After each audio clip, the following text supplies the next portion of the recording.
इंसान के अपने कर्म कितने मैटर करते हैं। बहुत बहुत, क्योंकि अल्टीमेटली ऑफ कोर्स भगवान ने ये पूरी सृष्टि जो बनाई है और इसमें विशेष रूप से उन्होंने कर्म का सिद्धांत जो दिया है, जो अप्लाई किया है, वो बिना किसी देश जाति के, बिना किसी डिस्क्रिमिनेशन के वो सभी पे लागू होता है। Okay. और कर्म का सिद्धांत बहुत ही सरल भगवत गीता में भगवान ने बताया है। Action equal and opposite reaction, simple formula है, न्यूटन का लॉ जो है कि जो भी हम कर्म कर रहे हैं उसका हमारे जीवन में प्रभाव पड़ता है। अच्छे कर्म का अच्छा प्रभाव, बुरे कर्म का बुरा प्रभाव। तो जो भी हमारी कह लीजिए जीवन में हो रहा है वो इन्हीं का प्रभाव है। एक्चुअली सारी कैलकुलेशंस बहुत फिट बैठती है। लोग कहते हैं कि भगवान कर्म लिखते हैं, हमारी किस्मत लिखते हैं भगवान, बट मुझे लगता है कि भगवान हमारी किस्मत में भी हमारे कर्म के अकॉर्डिंग कैलकुलेशन करके ही चीजें लिखते हैं। इसमें एक कॉन्सेप्ट आता है जिसको समझ ले लोग, जैसे अब एक तो हमने बात करी कर्म का सिद्धांत, अच्छे कर्म का अच्छा फल, बुरे कर्म का बुरा फल। इसी में साथ साथ क्योंकि कई बार एक कॉन्सेप्ट जो भगवद गीता में भगवान दे रहे हैं वो फ्री विल का कॉन्सेप्ट दे रहे हैं, स्वतंत्र इच्छा। अब कोई अगर इस बात को नहीं समझेगा तो सोचेगा अच्छा अब तो सब कुछ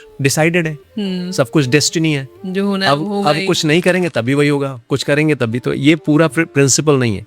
इसमें दूसरा प्रिंसिपल है जो फ्री विल सिद्धांत, जो स्वतंत्र इच्छा की बात कर रहे हैं। हमारे पिछले कर्मों के अनुसार हमारा आज है, राइट, लेकिन हमारा आज जहाँ पे फ्री विल है, हमें ये ऑप्शन मिला हुआ है कि अब हम उस रिजल्ट जहाँ पे हम हैं वहां पर हम क्या चूज करते हैं, हमारी चॉइस क्या है। यानी जो लाइफ में हमारे हो रहा है हम उसको कैसे रिस्पॉन्ड कर रहे हैं वो हमारी डेस्टिनी को चेंज कर देगा। ट्रू। यानी आज हमारी स्थिति हमारे पिछले कर्मों का परिणाम है जिसको प्रारब्ध कहते हैं, लेकिन आज हमारी जो स्थिति है उसमें हम कैसे रिएक्ट कर रहे हैं या रिस्पॉन्स कर रहे हैं। अगर हम रिएक्ट होता है नेगेटिव, रिस्पॉन्स होता है पॉजिटिव। अगर उस सिचुएशन में हम नेगेटिव हो रहे हैं तो उसका रिजल्ट नेगेटिव होगा, और उस सिचुएशन में अगर हम पॉजिटिव रिस्पॉन्स कर रहे हैं तो वो पूरी डेस्टिनी चेंज कर देगा।